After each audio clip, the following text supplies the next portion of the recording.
Assalamualaikum warahmatullahi wabarakatuh. Alhamdulillahirobbilalamin, wabillahi nasta'in ala umuri wa ala alihi washabihi amma ba'du. Salam sejahtera buat kita semuanya.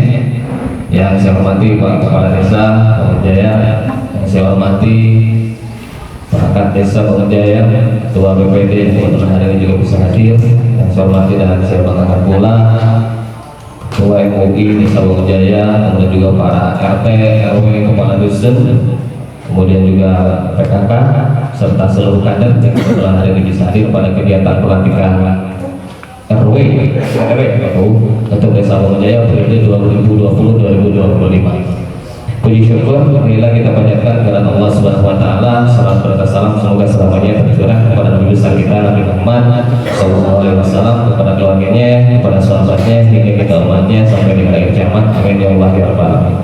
Bapak Ibu yang saya hormati dan saya banggakan, pada kesempatan hari ini suatu hal yang sangat mengembirakan dan membahagiakan buat saya karena saya bisa berbicara di hadapan Bapak Ibu semuanya terkait dengan masalah kebijakan PKH 2020. Sebetulnya tadi saya itu nyumput di belakang Bapak Ibu karena memang acaranya acara pokok dan acara inti itu pada kesempatan hari ini adalah pelantikan RT dan RW, pelantikan RW, sehingga saya nyumput dulu lah di belakang. Walaupun memang kemarin sudah berkoordinasi dengan Pak Kepala Desa, minta izin saya akan hadir pada kegiatan rapat mingguan. Tapi rapat mingguan kali ini sungguh luar biasa karena rapat mingguan hari ini di samping konsumsinya lebih banyak, suasananya juga lebih meriah, gitu ya. Ini apresiasi yang sangat biasa kepada Pak Bangun Jaya beserta rekan-rekannya yang telah melaksanakan kegiatan ini begitu sempurna menurut saya seperti itu, karena dibarengi dengan pelantikan ketua RW di seluruh Bangun Jaya. Kemudian yang selanjutnya ucapan selamat dulu mungkin saya utarakan dan saya sampaikan kepada Bapak Ketua RW di seluruh Bangun Jaya, karena secara tidak langsung pada kesempatan hari ini saya baru mengetahui Ketua RW Bangun Jaya yang baru. Selamat bertugas, selamat melaksanakan kegiatan menjadi aparat birokrasi, dan kalau perlu bilang aparat birokrasi di tatanan pemerintahan Desa Bangun Jaya. Kalaupun memang selama ini saya sudah sangat kenal dengan Pak Kepala Desa, kemudian juga dengan rekan-rekan kepala dusun, kemudian juga dengan seluruh perangkat desa di Bangun Jaya, karena untuk ketua RW ataupun RW yang baru ini saya belum mengetahui dan mengenalnya. Walau bagaimanapun secara tupoksi pekerjaan nanti di lapangan keterkaitan dengan adanya bantuan sosial ataupun bansos itu tetap akan melibatkan RW dan RT di dalamnya serta kepala dusun. Begitu kira-kira Bapak Ibu. Jadi walau bagaimanapun kita ini satu paket, karena konteksnya adalah yang namanya bantuan sosial yang datang ke desa itu ada dampingannya, termasuk untuk Desa Bangun Jaya yang mendampingi bantuan sosial terutama dalam bidang PKH itu adalah saya. Dan nanti kebijakan di tahun 2021 itu antara RT kemudian juga RW kemudian juga kepala dusun bahkan dengan kepala desa itu akan sinkronisasi datanya akan seperti itu ya. Pertama yang akan saya sampaikan, memperkenalkan diri dulu mungkin kepada ketua RT atau ketua RW yang baru.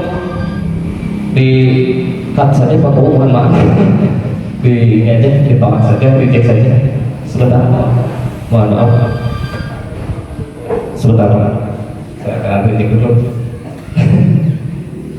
Mohon maaf. Ya, dan mohon izin juga, mungkin saya berbicara tidak akan terlalu lama karena waktunya dikasihkan juga belakangan ini, belakangan sajalah nanti seperti itu, dan tidak akan sampai dulu. Mudah-mudahan 10 menit bisa selesai secara garis besar saya sampaikan.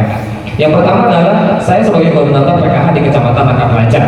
Bapak Ibu sudah mengetahui dan mengenal apa itu PKH seperti itu. Hanya mungkin untuk di koordinator Kecamatan Langkah Lancar yang notabene PKH-nya begitu banyak, kemudian juga begitu sangat sekali banyak untuk anggota PKH-nya, untuk di Bangun Jaya kebetulan saya yang mendampingi di Desa Bangun Jaya. Ya, saya yang mendampingi untuk koordinator PKH di Desa Bangun Jaya. Yang pertama adalah akan saya sampaikan terkait dengan kebijakan PKH di tahun 2020 ini. Karena untuk kebijakan PKH di tahun 2020 ini agak berbeda dengan kebijakan PKH di tahun 2019 ke bawah kemarin ya. Yang pertama adalah dari mekanisme bantuan. Pak RW, Pak RT, dan Pak Kepala Dusun sudah paham banget terkait dengan masalah PKH itu apa, adalah bantuan yang diberikan kepada masyarakat miskin yang notabene yaitu mempunyai komponen ibu hamil, kemudian juga balita, kemudian juga anak SD, SMP, SMA, lansia, disabilitas itu sudah pada mampu. Hanya pertanyaan di lapangan itu sebenarnya adalah konteks daripada PKH itu sendiri sebenarnya apakah ini tepat sasaran ataupun tidak tepat sasarannya seperti itu. Ini yang menjadi permasalahan sebenarnya di lapangan. Hanya sebelumnya adalah saya akan jelaskan bahwa untuk konteks PKH di tahun 2020 ini karena memang adanya pandemi COVID-19 yang sudah melanda negara kita dari mulai bulan Maret, sehingga ada perubahan skema ini. Yang tadinya skema bantuan untuk peserta PKH itu selama 3 bulan 1 kali, kalau sekarang di tahun 2020 ada kebijakan baru dari Kementerian Sosial bahwa untuk bantuan PKH itu menjadi 1 bulan sekali, terhitung dari mulai bulan April. Sampai kapan itu? Itu sampai dengan Desember 2020. Jadi sekarang Pak RW yang baru terutama apabila melihat peserta PKH di lapangan ataupun KPM PKH di lapangan itu mencairkan setiap bulan, memang kebijakannya seperti itu sekarang. Jadi kebijakan dari Kementerian Sosial itu untuk bantuan skemanya menjadi per bulan, karena mengingat adanya pandemi COVID-19 ini sangat berimbas kepada perekonomian negara, sehingga secara tidak langsung untuk indeks daya beli masyarakat terutama bantuan sosial pun kalau seandainya digantungkan sampai dengan 3 bulan itu daya beli masyarakat menjadi lebih kurang, terutama untuk KPM-PKH, terutama untuk bantuan juga seperti itu. Jadi bantuan sampai dengan Desember 2020 itu adalah kebijakan di tahun 2020. Toh nanti ketika di tahun 2021 ada perubahan skema kembali, itu kita menunggu dari keputusan apakah memang ada perubahan di 2021 menjadi 3 bulan sekali ataukah masih tetap di per bulan sekali, itu kita menunggu keputusannya. Itu yang pertama. Kemudian yang kedua, tentu Pak, Bapak-Bapak dan Ibu semuanya akan bertanya, sebenarnya antara PKH dengan BPNT itu seperti apa? Nah, PKH dengan BPNT sebenarnya adalah 2 jenis bantuan yang disalurkan oleh Kementerian Sosial, akan tetapi beda rumah, Pak, beda dirjen. Kalau kami peserta PKH itu yang ada pendamping PKH-nya itu di bawah Dirjen Linjamsos atau Perlindungan Jaminan Sosial, di bawah Kementerian Sosial juga. Kalau BPNT itu ada di dirjen lain, sehingga kebawahnya juga berbeda. Antara bantuan PKH dengan BPNT itu jadi otomatis berbeda. Tidak semuanya peserta PKH menjadi BPNT, akan tetapi ketika menjadi peserta PKH otomatis menjadi peserta BPNT. Tidak semuanya peserta BPNT menjadi PKH, tapi peserta PKH otomatis itu menjadi peserta BPNT. Pahami dulu itu. Jadi semua peserta PKH itu pasti peserta BPNT, dan semua peserta BPNT tidak mesti anggota PKH, karena dari sana juga memang sudah beda dirjen. Seperti itu. Bantuannya juga beda. Kalau PKH otomatis menjadi double bantuannya, PKH juga dapat, BPNT juga dapat. Karena apa? Karena proyeksinya untuk peserta PKH itu adalah kategori masyarakat yang kategorinya adalah sangat miskin. Dari mana kita melihat kategori masyarakat sangat miskin itu? Yaitu adanya di desil. Karena kategori kemiskinan di Indonesia itu adalah terbagi ke dalam 4 desil, Bapak Ibu. Yang pertama adalah desil 1 sangat miskin, yang keduanya adalah desil 2 miskin, yang ketiganya adalah rentan miskin, yang keempat adalah miskin, yang kelimanya adalah sejahtera. Nah, sasaran PKH pada awalnya itu adalah untuk masyarakat yang sangat miskin atau kategori ke dalam desil 1. Tapi kenapa sekarang sasarannya? Kadang-kadang ada juga di masyarakat yang bilang, wah, kamu sudah tidak pantas nih menjadi PKH. Ada apa yang seperti ini? Ini sudah ini sudah tidak pantas menjadi bantuan PKH. Kami di pendamping PKH itu didorong untuk bisa menggraduasikan orang-orang yang sudah berkategori sejahtera. Dengan cara bagaimana? Saya sendiri untuk Desa Bangunjaya yang asalnya dampingan PKH itu ada 379, Pak Bu, bahkan sampai dengan 385 pada waktu awal tahun 2017. Sekarang tinggal 340, jadi kurang lebih sekitar 60 orang sudah graduasi secara mandiri. Luar biasa. Secara faktor graduasi mandiri itu otomatis indeks kemiskinan di Desa Bangunjaya perlahan dan perlahan itu seterusnya adalah grafik menurun, dan itu yang diharapkan oleh pemerintah itu. Nah, bagaimana sekarang untuk masih yang ada anggota PKH yang dikategorikan dalam hal ini adalah sejahtera? Caranya adalah di PKH itu ada yang namanya graduasi, Pak. Graduasi itu apa? Harus keluar dari kepesertaan PKH, harus keluar atau tidak apa? Karena apa? Karena masih banyak orang-orang yang masih membutuhkan bantuan PKH itu jauh lebih banyak dibandingkan dengan yang ada sekarang. Saya sudah sosialisasikan kepada RT, kepada Pak Kepala Dusun, sudah juga kepala desa, dan semuanya sudah saya sosialisasikan. Caranya seperti apa? Kita tidak beriringan, saya tidak sendiri, saya juga melibatkan Pak Kepala Desa, saya melibatkan RT RW, saya melibatkan seluruh stakeholder yang ada di Desa Bangunjaya, dengan satu catatan, untuk orang-orang yang termasuk ke dalam calon graduasi mandiri mandiri dari PKH itu listnya sudah ada dari kementerian, Pak. Jadi dalam hal ini orang-orang ataupun KPM-PKH yang sudah masuk ke dalam list calon-calon graduasi mandiri itu sudah ada listnya dari sana. Oh ini. Itu kita tinggal mengeksekusi di lapangan dengan berdiskusi dengan siapa? Dengan para dusun, dengan Pak RW yang baru nanti, kemudian juga dengan Pak RT, kemudian juga dengan kepala desa, dengan stakeholder semuanya. Supaya apa? Supaya ke depannya minimalnya yang namanya PKH itu adalah tepat sasaran. Seperti itu. Kita dipaksa sekarang untuk bisa mengeluarkan dalam tanda petik ya, mengeluarkan untuk graduasi PKH itu minimalnya 10% untuk tahun 2020. Tapi Bangun Jaya sudah hampir melampaui 10%, Bapak. Dari 370 yang harusnya keluar itu 10%-nya 37 orang, sekarang yang keluar dari kepesertaan PKH sudah 58 orang. Luar biasa. Ini satu keberhasilan untuk Desa Bangun Jaya, bukan untuk pendamping, untuk Desa Bangun Jaya. Dalam hal ini berarti indeks kemiskinan Desa Bangun Jaya perlahan-lahan menurun. Kemudian yang selanjutnya, bagaimana untuk yang menggantikan posisi 58 orang yang sudah graduasi mandiri tersebut? Nah itu pertanyaannya. Bagaimana cara menggantikannya? Karena apa? Karena pasti di masyarakat ada yang bertanya kepada bapak-bapak semuanya, bagaimana sih caranya menjadi peserta PKH itu? Pasti ada yang bertanya. Abdi hoyong jantan peserta PKH, abdi hoyong jantan KPM PKH itu kok masih caranya? Karena sampai saat ini masih juga banyak masyarakat yang ketika ditanya ingin menjadi peserta PKH, kupak-kubu nanti langsung gitu ya ke sekretariat PKH kan itu tepanan bagus, tuntunan lantai, tapi harus di Bangun Jaya. Ayo gitu ada di Bangladesh ya. Bukan di Bangun Jaya. Di Bangun Jaya mah ya dapat kuota atau memberikan sosialisasi luar biasa kepada masyarakat. Jadi masyarakat paham. Jadi kalau BKI ini kan pusat kota ya, kecamatan Langkah Pelancong itu BKI-nya Langkah Pelancong. Jadi semua permasalahan bermuara di sini, Bapak. Saya sebagai pendamping Desa Bangun Jaya justru bukan pendamping Desa Bangun Jaya. Jadi kalau antar kecamatan semuanya justru permasalahan yang terkait masalah PKH datanya ke sekretariat. Saya jelaskan sekarang. Ketika Bapak Ibu semuanya ada masyarakat yang ingin menjadi peserta PKH, datangnya jangan ke sekretariat PKH. Itu tidak nyambung. Karena pendamping PKH tidak bisa memasukkan peserta PKH yang baru, itu tidak bisa. Kemana datangnya? Datangnya permohonan istilahnya. Permohonannya datangnya ke Pak RT dulu. Dari Pak RT nanti langsung diteruskan kepada kepala dusun, direkaplah di kepala dusun ini. Dari kepala dusun nanti dibawa di musdes atau di musyawarah desa. Misalkan dari seluruh dusun yang ada di Bangun Jaya yang mendaftar menjadi calon peserta PKH baru itu ada 50 orang. Misalkan ini ada 50 orang. Dari 50 orang itu dibawa di dalam musyawarah desa di sana. Di musyawarah desa diberita acarakan. Ini juga kan sama, nanti akan diverifikasi dan divalidasi di sini. Apakah ini sudah layak ataupun tidak layak? Karena yang namanya kemiskinan itu sebenarnya tidak diukur dari bagus atau jeleknya suatu rumah seseorang, enggak, Pak.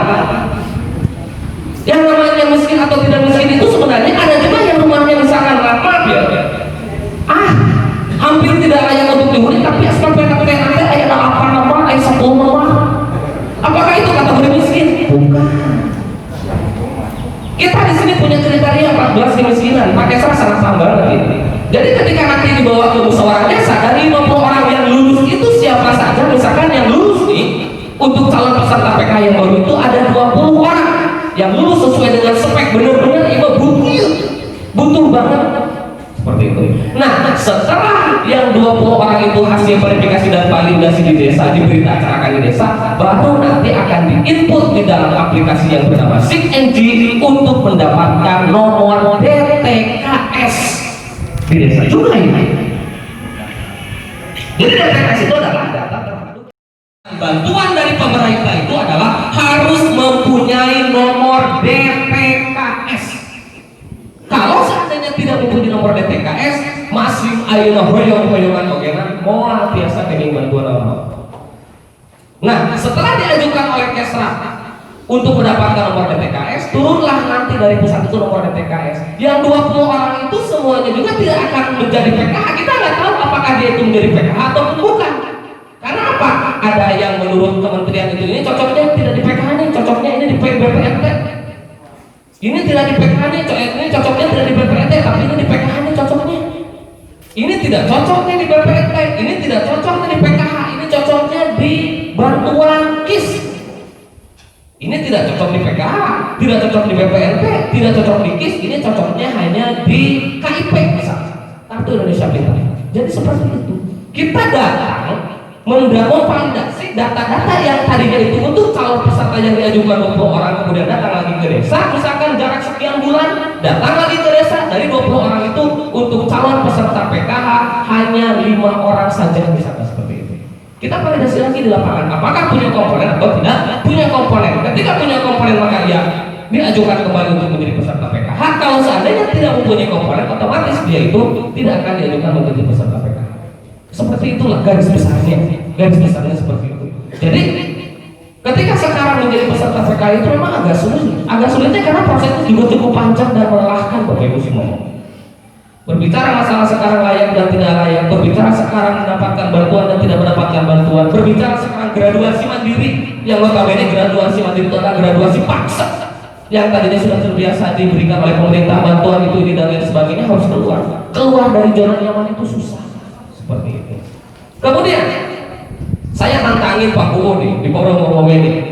Sekarang untuk Bangun Jaya saya tantangin Pak Kuo nih. Oke, ada kuota ya, ada kuota untuk peserta PKH saya diangkat 30 orang Pak Kuo. Di 30 orang. Kenapa saya tidak bilang banyak? Karena memang kuota dari kementerian juga tetap peserta PKH dari tahun ke tahun itu tidak berubah, tetap di angka 10 juta. Jadi kalau seandainya melampaui 10 juta, pemerintah sudah tidak siap untuk memberikan bantuannya. Kenapa? Ya karena terlalu banyak. Nah, sehingga untuk peserta PKH yang baru itu ada yang namanya dari list graduasi tadi. Kalau perkembangan di sini sudah 58 orang yang graduasi, saya ditargetkan angkanya untuk calon peserta PKH ada 30 orang. Kenapa tidak di 58? Takutnya di 58 perlu kebanyakan, justru malah dicoret tadi semuanya. Nah ini saya tanya Pak Bu, saya minta data untuk yang 30 orang, silakan saja ini teknisnya mau dibagi per dusun ataupun apa, yang betul-betul layak, yang betul-betul punya komponen, yang betul-betul ini adalah orang yang sangat layak untuk dibantu. Seperti itu, 30 orang. Minggu depan ataupun nanti 3 minggu lagi saya akan tanya ke Pak Bu. Sudah ada datanya? Kalau sudah ada, silakan masukkan di aplikasi SKNG, dan kuncinya itu memang harus ada nomor ID PDT ataupun DTKS. Kalau tidak ada itu selesai sudah. Seperti itu kuncinya. Kemudian yang selanjutnya, ini terkait dengan validasi Pak. Terakhir, nanti data yang datang dari pusat kita itu misalkan untuk peserta PKH ada 20 orang itu nanti divalidasi lagi di sini. Validasi di PKH itu ada 2. Yang pertama adalah validasi by system, yang keduanya adalah validasi biasa. Untuk validasi biasa, Pak Bu, mohon maaf, tahun 2020 karena kategorinya Bangun Jaya ini mungkin sudah banyak yang sejahteranya ini, jadi tidak ada kebagian kuota Pak untuk yang validasi manual. Validasi yang dikumpulkan, dikasih surat, kemudian juga datang ke desa, di sini ditanya punya anak berapa, suaminya siapa, anaknya sekolah di mana. Kalau dulu 2017-2018 Bangun Jaya luar biasa. Karena memang kuotanya sekarang Bangun Jaya paling banyak sebenarnya. Bangun Jaya, Pangkalan, Jaya Sari itu luar biasa, banyak sekali peserta PKH-nya di atas 300. Untuk desa yang lain tidak ada yang 300, hanya Pangkalan, Jaya Sari, Bangun Jaya yang 300 itu seperti itu. Kebetulan juga masih banyak, sekarang ada 345 yang masih aktif sekarang menjadi peserta PKH. Nah, untuk validasi biasa itu kuota Bangun Jaya untuk tahun sekarang, bukan untuk tahun sekarang, untuk periode sampai dengan nanti bulan Desember lah ya, sampai dengan 2020 akhir, mudah-mudahan sih ada. Tapi sampai dengan Juni kemarin itu tidak ada. Adanya validasi by system.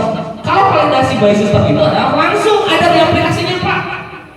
Jadi ketika saya ada informasi terus dilihat, oh iya ada nih beberapa orang yang masuk ke dalam validasi by system. Karena ketika dipanggil jaminan kan dia. Mandi ketika validasi by system itu adalah kebanyakan hampir 100% orang yang sudah menjadi peserta BPNT. Seperti itu. Karena proyeksinya juga nanti 2021 Pak Kubu peserta BPNT itu akan menjadi PKH semuanya. Ini baru wacana, tapi nggak tahu realisasinya.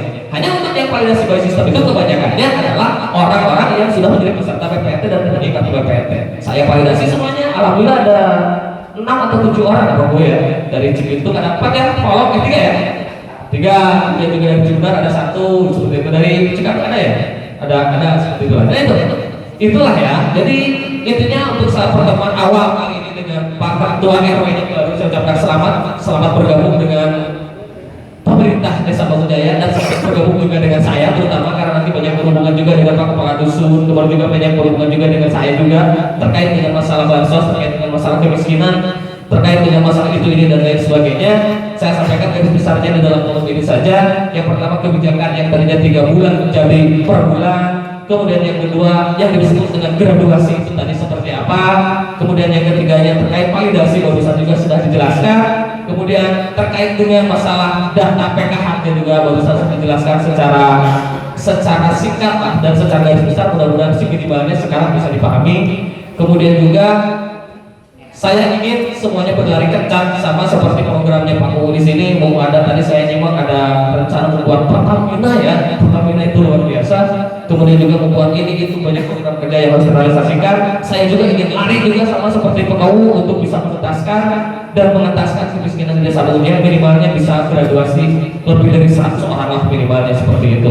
Itu saja mungkin yang dapat saya sampaikan pada kesempatan hari ini. Bantu saya sampaikan hal ini kepada masyarakat di lapangan bahwa menjadi peserta PKH itu tidak selamanya. Bahkan berdasarkan Permensos nomor 8 tahun 2011 itu menjadi peserta PKH maksimal hanya 3 tahun.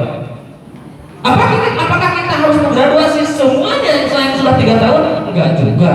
Itu tetap saja dilihat dan dipertimbangkan dari dia layak ataupun tidak layak. Lalu tuan masih kena dipuji bantuan mah, jeung bantuan mah masih kena disopat oke itu serius seperti itu. Tapi kalau yang sudah layak 3 tahun, kemudian juga tetap dia tidak ingin keluar dari PKH, maka ada sanksi nanti dari pemerintah. Seperti itu ya, bantu saya. Aku mensukseskan seluruh program yang ada di Desa Bangunjaya. Saya yakin Desa Bangunjaya adalah desa yang luar biasa. Di sini adalah sentral kita di Kecamatan Mangkak Ranca. Yang paling dilihat pertama kali itu adalah kita di sini. Abdi sudah tidak merasa asing di sini. Abdi sudah tidak merasa menjadi orang lain di sini karena Abdi bekerja di Bangunjaya itu sudah istilahnya beberapa tahun lah sampai dengan saat ini. Jadi tos asa-asa dari mereka Pak Kuna, mereka Pak Kepala Dusun, juga Abdi tos asa dari keluarga di bagian Desa Bangunjaya ini. Itu saja. Terima kasih Pak Ibu atas waktunya, mudah-mudahan bisa disimak walaupun memang ini hanya sebatas garis besarnya saja. Ada keluhan itu ini dan lain sebagainya terkait dengan masalah bansos dan masalah PK, nanti kita bisa bicarakan di belakang layar kalau waktunya mencukupi. Kemudian juga insya Allah saya akan bisa bertemu lagi juga dengan bapak-bapak semuanya di dalam rapat-rapat mingguan di bulan berikutnya. Itu aja, terima kasih, selamat bekerja untuk Pak RW, mudah-mudahan amanah, mudah-mudahan sukses dengan membawa masyarakat yang arahnya lebih baik. Itu wabillahi taufiq wal hidayah. Wassalamualaikum warahmatullahi wabarakatuh.